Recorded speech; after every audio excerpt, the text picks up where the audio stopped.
Son politicón. El costo del silencio, Guatemala entre la contención y el caos. Guatemala enfrenta tres futuros posibles. En el primero, logramos contención pragmática con institucionalidad débil pero funcional. En el segundo, nos honduranizamos en inestabilidad perpetua. En el tercero, transitamos hacia alguna forma de autoritarismo. La probabilidad de cada escenario no está escrita en piedra, depende de decisiones que tomaremos o dejaremos de tomar en los próximos meses. El análisis comparativo regional y la experiencia histórica nos permiten estimar con precisión cuáles variables determinarán nuestro destino. Yo sostengo que debemos actuar ahora. El escenario de contención pragmática tiene actualmente 45% de probabilidad. En este futuro, Guatemala preserva una institucionalidad débil pero funcional mediante tres pilares fundamentales. El primero es una Corte de Constitucionalidad técnica resultante del proceso de mayo de 2026.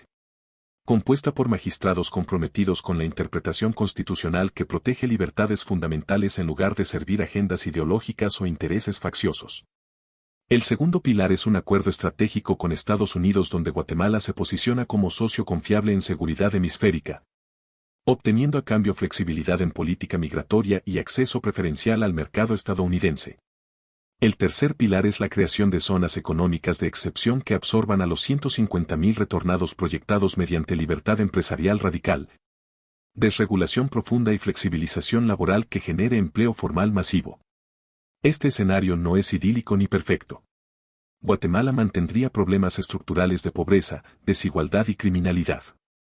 Pero lograría estabilidad suficiente para atraer inversión mediante certeza jurídica, crecimiento económico moderado sostenible entre 3% y 4% anual. Control territorial sobre las principales ciudades, aunque con desafíos en zonas rurales remotas y emigración reducida pero no eliminada. Es el escenario del Muddling Trough anglosajón, avanzar imperfectamente, pero sin colapsar. La clase media urbana estaría insatisfecha pero no desesperada. El sector privado operaría con incertidumbre manejable. Las instituciones funcionarían precariamente, pero cumplirían sus funciones básicas. El escenario de honduranización tiene 40% de probabilidad y representa la trayectoria por defecto si no actuamos deliberadamente. En este futuro, Guatemala replica el patrón hondureño de inestabilidad perpetua sin resolución. La Corte de Constitucionalidad queda capturada por facciones mediante el proceso de selección de mayo de 2026, convirtiéndose en arena de batalla facciosa en lugar de árbitro imparcial. El presupuesto nacional continúa suspendido indefinidamente mediante amparos cruzados e impugnaciones recíprocas, operando con extensiones automáticas que impiden cualquier inversión estratégica significativa. El control territorial del Estado se limita a la capital y principales centros urbanos mientras amplias zonas rurales quedan bajo control de facto de estructuras criminales o comunitarias. La emigración funciona como válvula de escape permanente donde quienes pueden irse se van, dejando atrás a quienes no tienen opciones. Este escenario no implica colapso espectacular sino erosión continua. Guatemala no dejará de existir como Estado formalmente reconocido internacionalmente. Continuará teniendo presidente, Congreso, elecciones periódicas y aparato burocrático funcional. Pero todas estas instituciones operarán con legitimidad decreciente y efectividad limitada. El PIB crecerá marginalmente, quizás 1.5% a 2% anual, suficiente para evitar crisis humanitaria pero insuficiente para mejorar las condiciones de vida. La clase media se reducirá progresivamente mediante la emigración selectiva donde los más educados y emprendedores abandonan el país. El sector privado fragmentará entre oligopolios rentistas que prosperan mediante privilegios regulatorios y empresas productivas que operan con costos crecientes de seguridad privada y corrupción transaccional.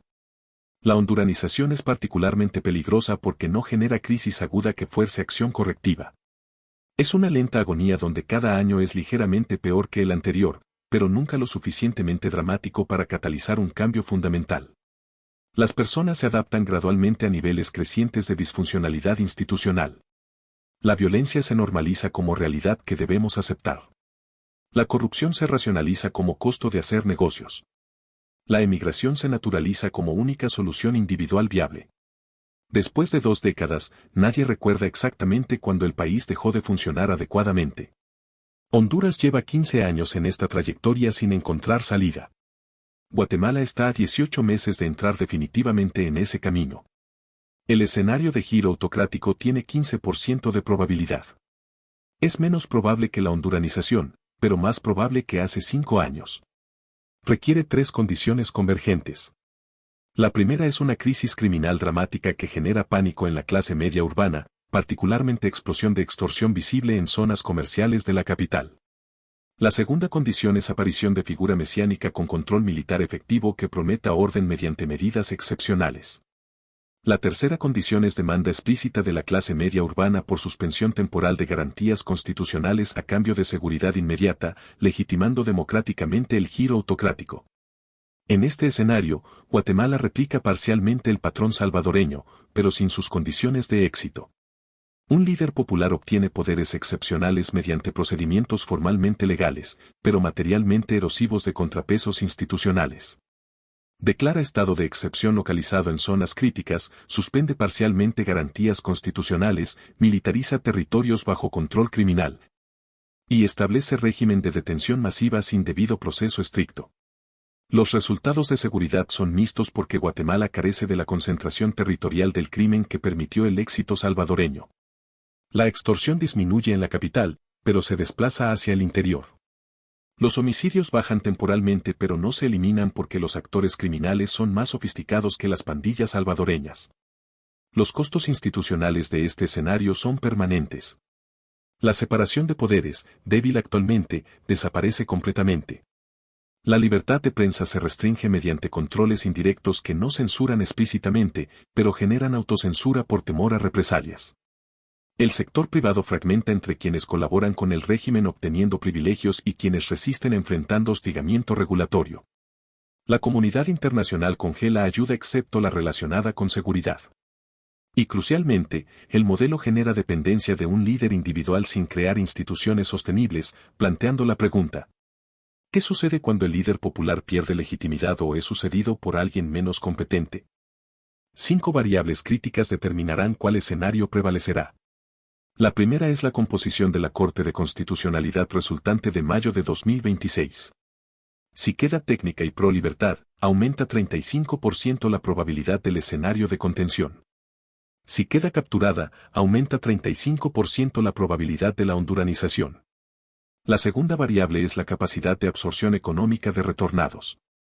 Si las zonas francas funcionan, aumenta el 25% la probabilidad de contención. Si la economía no absorbe el shock migratorio, aumenta 25% la probabilidad de honduranización o giro autocrático. La tercera variable es el acuerdo con Estados Unidos. Si Guatemala logra posicionarse como socio estratégico, aumenta 30% la probabilidad de contención. Si enfrenta aranceles o sanciones, aumenta 30% la probabilidad de la honduranización. La cuarta variable es la evolución criminal. Si la extorsión urbana explota visiblemente generando pánico en la clase media, aumenta 20% la probabilidad del giro autocrático. Si la situación criminal se mantiene en niveles actuales, favorece el status quo de honduranización gradual. La quinta variable es la cohesión del sector privado.